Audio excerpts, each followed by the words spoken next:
Good evening. We're about to begin tonight's program, so if you would take your seats.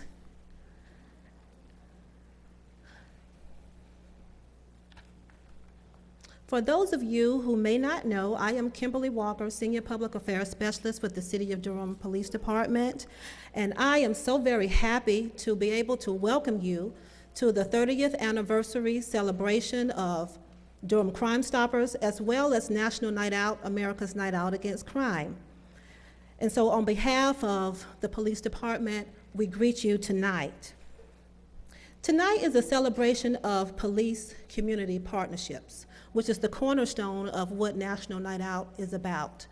And so it is important that the community be a part of this observance.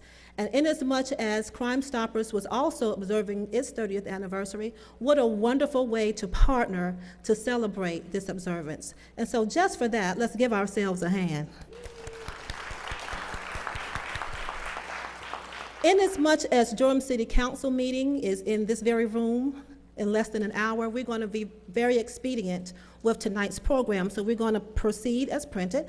And before I begin, though, I forgot to acknowledge the Chief of Police, Jose Lopez Sr. Please stand and greet our visitors tonight. We're going to begin tonight's celebration by asking investigator Brandon Parrott to come forth and share some highlights of the Durham Crimestoppers program. Brandon?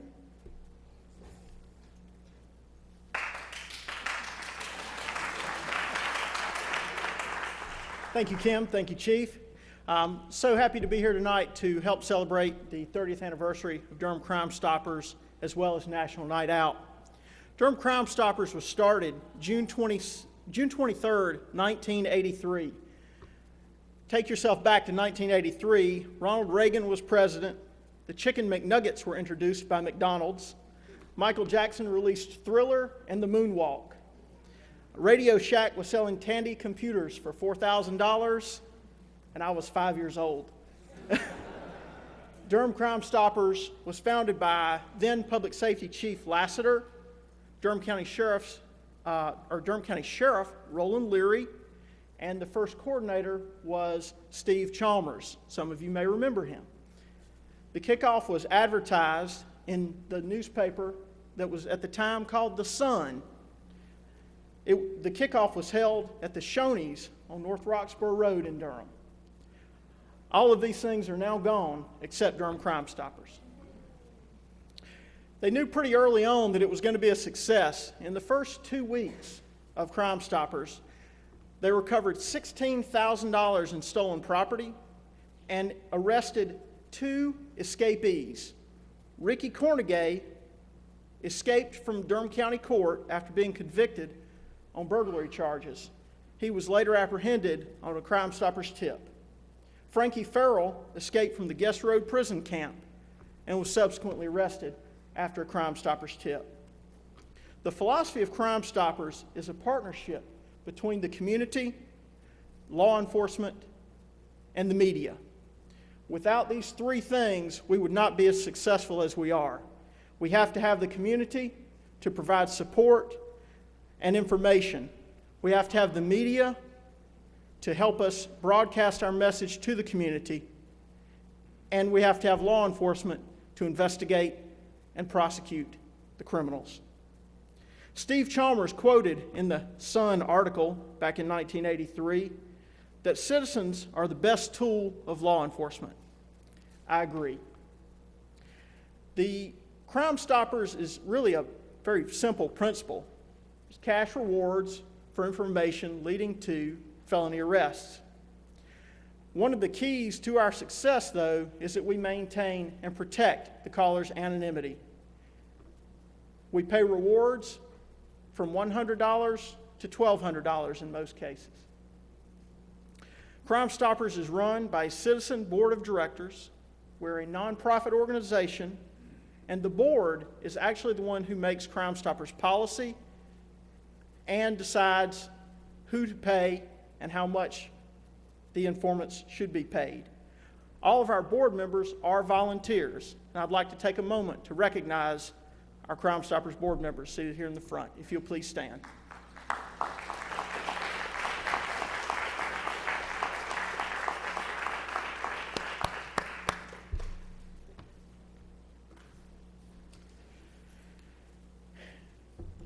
My job as coordinator of the Durham Crimestoppers program is fairly easy.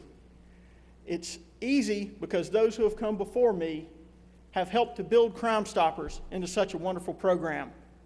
Two of those folks are Marty Walkow and David Addison. Captain Addison, if you'd please stand. Captain Addison was the Durham Crimestoppers coordinator, as well as now Sergeant Marty Walkow. And I'd like to thank them for helping make the program such a success. I'd also like to share with you some recent arrests or some recent stats, just to kind of put things into perspective for you. From January 2012 to current, Durham Crimestoppers has aided the police department, the sheriff's department, the Duke University Police Department, and NCCU Police Department in solving over 230 cases. Over 37 weapons have been recovered based upon Crimestoppers information, and 124 fugitives have been captured. Approximately $10,000 worth of narcotics have been recovered in this short period of time. One of our recent successes that you may have read in the newspaper was the arrest of the suspects in the Duke Gardens robberies. That was a partnership between the Durham Police Department, Durham Crimestoppers, as well as the Duke University Police Department. The Durham Crimestoppers program is a nonprofit organization, and we're happy to accept donations.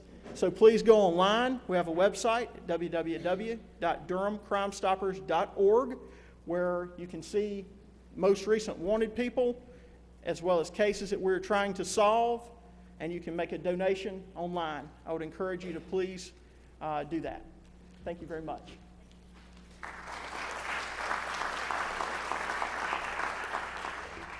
Thank you, Brandon.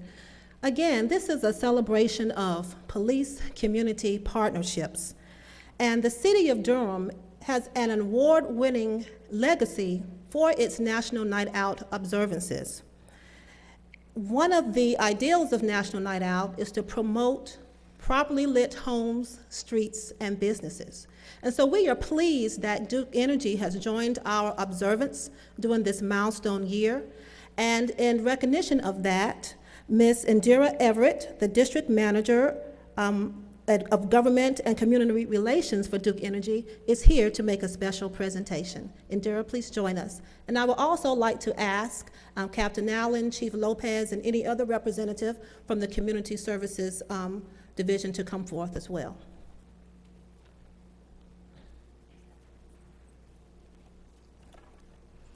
Thank you, Kimberly, and good evening to all of you. As she noted, I am Indira Everett, and I'm new to this role since January of this year. I'd first like to congratulate the city on its 30th year celebrating Durham Crimestoppers and the National Night Out. I'd also like to applaud Chief Lopez, Brandon Parrott, and all law enforcement personnel for leading community efforts to promote this campaign.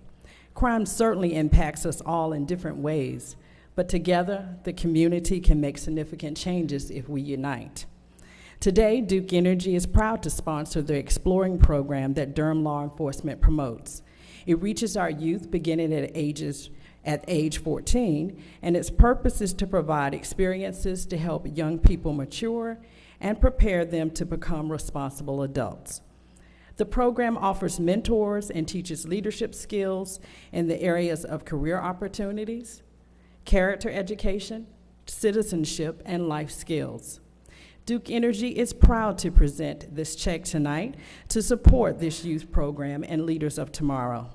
I personally want to thank Ms. Kimberly Walker for contacting me about this opportunity and making me aware and letting me know how we could support the community through this Exploring program.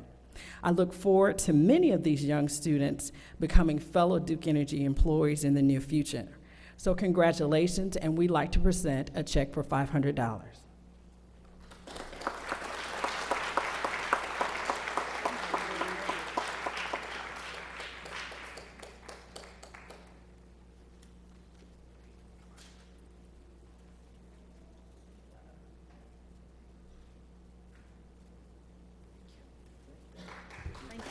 Thank you, Dad. Thank you. Inasmuch as we are pressed for time this evening, we included many pertinent details in your program tonight, and so you can learn more about our Explorers Post 357, more about Durham Crimestoppers, and about the neighborhood portfolio exercise that we're going to introduce to you tonight. And at this time, I would like to ask Officer David Cubb to come forth to prepare. As printed in your program, the neighborhood portfolio exercise is an important tool to introduce to recruits and further promote the ideals of Durham Police Department's community-oriented policing philosophy. The role of police departments have evolved over years, requiring employees, sworn and civilian like me, who can engage in critical thinking skills outside of traditional law enforcement solutions into a problem-solving approach. And so once our recruits finish their rigorous training, they enter into another phase of PTO where they have to identify a problem, and it takes them through a course where they have to really know the district they're assigned to and identify a problem and to present all of this information before a board. And so tonight we have invited Officer David Cubb to share excerpts from his portfolio exercise. We are so glad to have him join the Durham Police Department family. In a former life, he was an investment banker in Chicago. And so we welcome him tonight. Officer Cubb.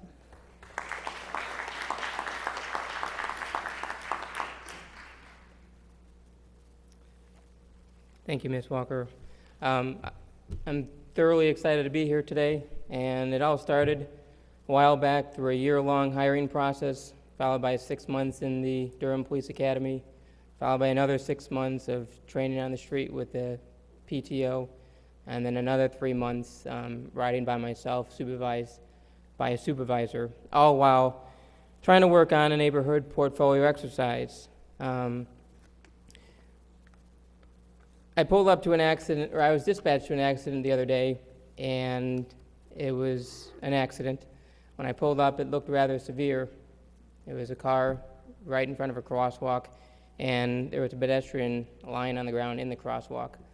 As I walked up to find out what was going on, the driver of the vehicle told me, "You know, officer, seriously, I saw him in the crosswalk, and I stopped, and I motioned for him to go through, and he just fainted." Which brings us to the point of my neighborhood portfolio exercise, which was pedestrian safety surrounding crosswalks. The story that I just told obviously wasn't real, but it's something that we would all like to happen. What is the general problem in the city of Durham? A car generally weighs thousands of pounds and is made of metal. No pedestrian is ever going to survive or at least win against that type of collision. Pedestrians generally hit at 40 miles an hour have an 85% of dying. I don't know about you, but that's not a chance that I'm willing to take. Within the city, everyone, both drivers and pedestrians, all share the responsibility in making sure that our roads are safe, pedestrians are safe, and everybody can go on their way. Interesting statistic is each year in the state of North Carolina, 2,200 pedestrians are either injured or killed while in the roadway. And just to build on that a little bit further, on average, 2,067 pedestrians are injured, while 168 are killed. And unfortunately, I don't know if any of you heard, but there was a pedestrian that was struck in Durham County this afternoon off a gas road that was killed. Pedestrian crash rate is 23% per 100,000 people. Pretty significant because we don't think pedestrian safety is all that important. But when you look at it compared to the murder rate and robbery rate, which people would consider as important crimes, the statistical rate is much less than pedestrian crashes. Generally the problem, lack of knowledge regarding how to be safe around pedestrians, around crosswalks, and what the laws are. My whole goal in doing my neighborhood portfolio exercise was educating the public, both pedestrians and drivers, to make sure that everybody can be more safe in the roadway and we can reduce that 2,200 pedestrians that are struck each year down to 0. As we all know, distractions while driving, well, we also have distractions while we're walking. I'm sure many people have seen people trying to cross the road while they're texting on the phone. Crosswalks. A lot of people don't know what crosswalks are, except that it's the white painted lines in the roadway. There's a couple of different types. You've got the marked crosswalks, with the one, which is the one most people are familiar with. You've got the mid-block crosswalks that are in between intersections, still generally signed and painted on the roadway. But then what a lot of people don't understand is there's unmarked crosswalks.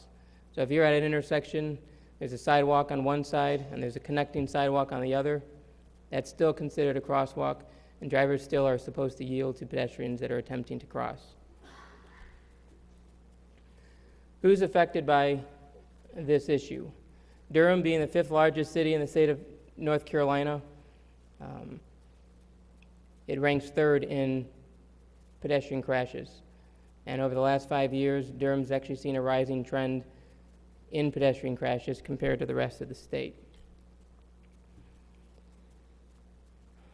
11.5% of pedestrians struck suffer disabling injuries in Durham, which is much higher than the other urban areas within the state. And then 18% of the pedestrians struck are less than 15 years old. This was some statistics that I found in a research pamphlet that I was reading while I was trying to figure out how I was going to go out presenting this. And it's just more or less a wow factor, because it's numbers that you as citizens don't necessarily see, nor that we see as officers, but is a reality in what happens when pedestrians are struck. You have a pedestrian that are killed, the total comprehensive cost, $12.3 million. That's all together, you know. You've got injuries, loss of work, loss of time. That's not even factored in the productivity loss. This is just the financial loss to the city or the public. Types of pedestrian crashes. Highest location is non-intersection location, so you're looking at those mid-block crosswalks. Right behind that are the crosswalks at intersections, and then shortly behind that is in parking lots or driveways, generally occurring when vehicles are backing up and striking pedestrians. When do crashes generally occur? Typically in the fall months, and in order, it's generally September with the highest, followed by December, and then October. I don't know necessarily why this is the case, but you can assume a lot of the kids go back to school in September. There's a lot more foot traffic there. Weather's still nice. Kids are walking to school. On average, Friday being the highest crash day, between the peak times of 1,800 and 2,100 hours, people leaving work, people going out after work, more people on the road, all plays a role in it. What action did I take in my MPE to educate the public to make sure that we can bring more attention and awareness to pedestrian safety? I went around, handed out 250 flyers at the Northgate Mall on a weekend, just handing out to anybody who would take it. If they wanted to ask me questions, I was more than happy to answer it. But as long as I got the flyer in the hand, hopefully they read it, and it changed one person's opinion as to what they were going to do. 400 flyers at surrounding churches, along with a couple presentations to the members of the church, just identifying how they can be safer around crosswalks. Dropping off flyers at local businesses and sites, or local businesses around the sites in which that I chose to do enforcement action. I walked door to door near the site locations, and both site locations were at Oval Drive and West Club, and then Fayetteville and Pico by NCCU Police Department. I also left 75 flyers on the vehicles parked at the District 2 PAC meeting in March, and then passed out 100 flyers at Oval Park, even including some of the youths that were playing there that were around the 8-9 years of age. Gave them a bunch of flyers and told them to go around and pass it out. just kind of bringing them into the awareness and asking them to have their parents explain to them what that brochure meant. How can we all be safe around crosswalks when we're driving? A lot of it comes to common courtesy. Yield to people in crosswalks. I would say yield to people in crosswalks, not because the law says you have to, but you're in a vehicle, they're an individual, and you're gonna win every time. Actively look for crosswalks. As I was doing this, not only was I not aware necessarily of all the crosswalks, but my supervisor wasn't, and some of the squads that I work with weren't. And as I brought this to the attention and it became more to the forefront in people's minds, they were more aware of all the crosswalks that were out there. And instead of blowing by the crosswalk and sitting there saying, maybe I should have stopped, they saw that crosswalk way ahead in advance, and they stopped and let the pedestrian go. Another place where pedestrians are struck are at intersections where people are making right-hand turns. Vehicles want to make the right-hand turn, but they never think to look for pedestrians that are trying to cross. Vice versa, pedestrians need to look and make sure the path is clear before they go ahead and cross. As I spoke before about parking lots and driveways, in the academy when we're trained in driving, we look behind the vehicle, we don't use a review mirror. As long as the vehicle is in motion in reverse, we're looking through a rear window. And I advise all people to make more aware and pay more attention to all that around you when you're backing up. Not use your review mirrors to back up, but look behind you and make sure there's nobody behind you. Watch for people at night. As a patrol officer, I work all hours of the day and night, and I can tell you there have been times where people have been dressed in all black, walking down the middle of the road on a non-lit street, and I thought I was going to strike them. Would have been my fault? Maybe. But at the same time, you walking down the middle of the street and not making yourself visible just makes for a bad situation. The last thing is just watching your speed.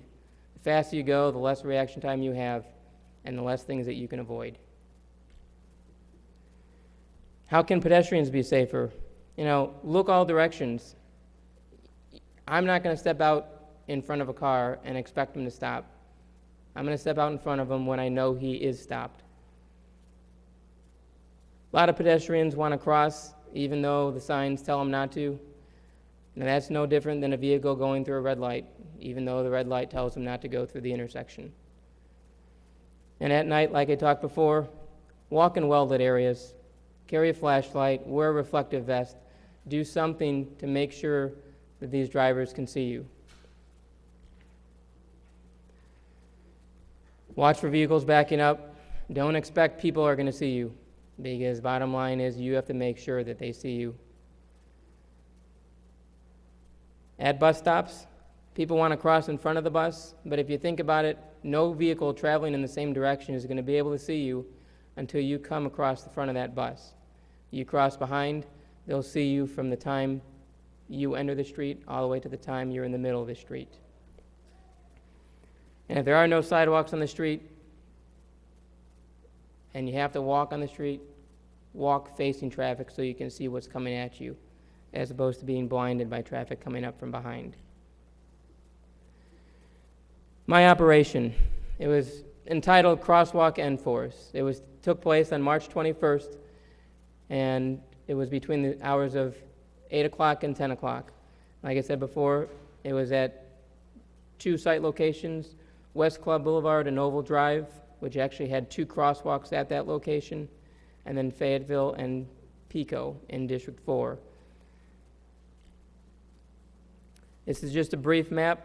As you can see where the arrow is, and then just to the left, you've got Oakland Avenue. There's two crosswalks there, both well labeled as crosswalks and very visible. You've got a park on one side, tennis courts on the other. I've used the park before, and a lot of other people use it, and it creates heavy foot traffic going back and forth in that area. Not to forget to mention that people drive well above the speed limit, and I've received many complaints about that at that site. Fayetteville and Pico, right across right at the intersection with the NCCU Police Department. When I did my operation here, I did recruit NCCU Police Department, and they provided resources as well to take enforcement action at these locations. Driver compliance, probably a staggering number for most, and you probably never expected it to be this low. All of these were provided in research that I found through the University of North Carolina Highway Safety Research Center. The only one that wasn't was at West Club Boulevard and Oval Drive, at which I sat out there on a weekend and attempted 100 crossings at that crosswalk. I've also attempted it on duty, in uniform, and in a traffic vest. And to be honest with you, I didn't see much of a difference in the yield rate. Basically, you can see Gregson and Lamond listed as the #1 offense rate and the lowest yield rate in the city of Durham at 1%.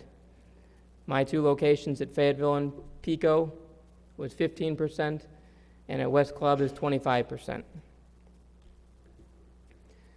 During the operation, 50 traffic stops were conducted. There were 3 citations issued for no operator's license, and then 49 issued for failure to yield the right-of-way. For just about every citation that was issued, I tried to make sure every officer that wrote a citation issued a Watch For Me campaign brochure so that those individuals could be educated and make better choices in the future. What was the actual effect of my enforcement operation? Before West Club, 25%, after 31%. Slight increase, and is judgmental based on the time in which I wanted to do the aftermath. Nonetheless, if it was one person that I educated, the operation was well worth the effort. Fayetteville and Pico, before 15%, afterwards 16%. May not look like much, but 1% is 1% better than what we had. Watch For Me campaign, I originally didn't think much of it. I thought it was a state program. Turns out, last year was the initial year in which they were putting this into effect, and it's actually turned out to be a national program. I spoke to one of the individuals that worked for the Watch For Me campaign, and they've got operations going in Chicago, Dallas, and California.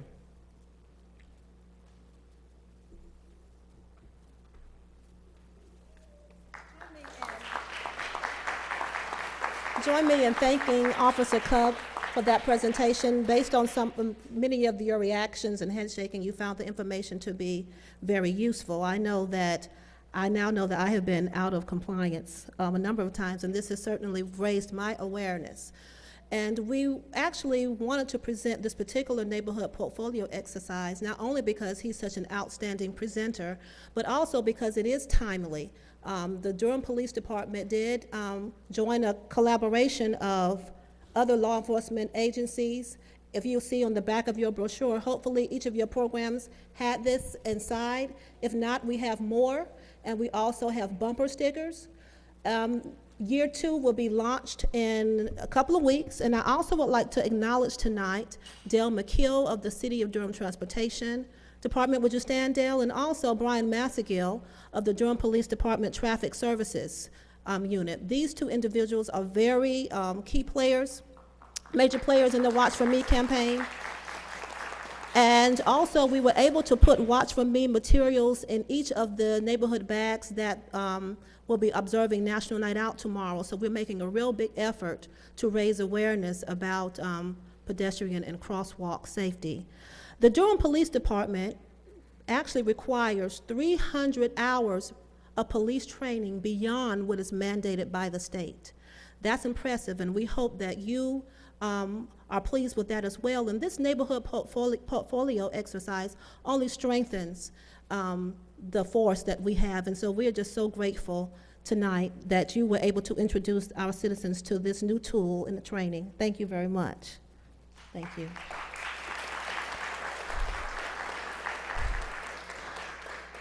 We have a few minutes, so I want to take the time to ask the representatives from the North Carolina Child Response Initiative to join me here at the podium.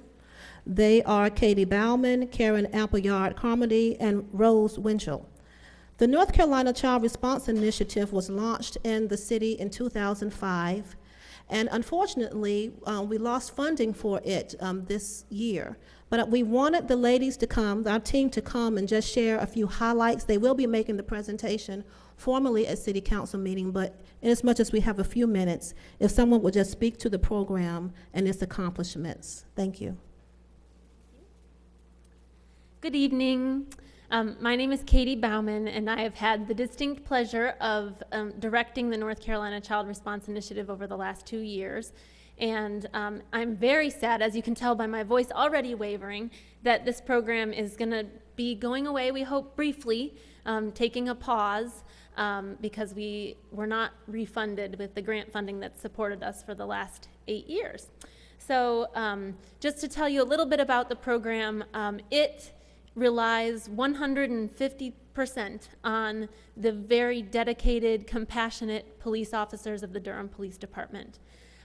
What they do is anytime children witness violence in the community or are victims of violence in Durham, they identify these families, make referrals, which require of them time and effort beyond what they normally would have to do, and make sure that we, as mental health clinicians, can reach these families and provide numerous services, provide crisis management, provide referrals to community resources, connections to mental health treatment, comprehensive trauma-informed mental health assessments and treatment, and that has happened for over 2,500 families in Durham since the initiation of the program, which we're pretty proud of, and are very, very grateful to the Durham Police Department for taking what was a very innovative and brave step to allow a non-police agency to ride along beside them in their cars, to sit with them in meetings, to ask them to open their minds and think about crime in a different way. So it's been a real pleasure, and I hope, as I said, that this is just a pause in our operations, and that hopefully through a combination of private and public funding, which we're searching for right now, we might be able to reinitiate the program in the near future. So I'm happy to take any questions or... Again, in the interest of time, what I would encourage you to do as we close this evening is to take the time to talk with some of the people who have provided these services to you. We have a number of the neighborhood coordinators for our National Night Out observances that will be held throughout the city. And I'm going to invite you to stand so I can personally thank you for your effort. National Night Out neighborhood coordinators, please stand. Thank you.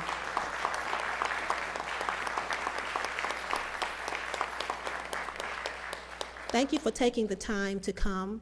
And as we close, I invite you to enjoy some cake with us. And if you would like to stay for the Durham City Council meeting that begins promptly at 7, we invite you to do that. There will be formal mayoral proclamations issued commemorating the 30th anniversary of Durham Crimestoppers, as well as National Night Out. Again, thank you for coming, and please talk to Officer Cubb, talk to Dale McKill, talk to Brian Massagill, talk to the representatives from NCCRI and Durham Crimestoppers to find out more about how you can be a part of solutions and making our community the best it can be. Thank you for joining us this evening.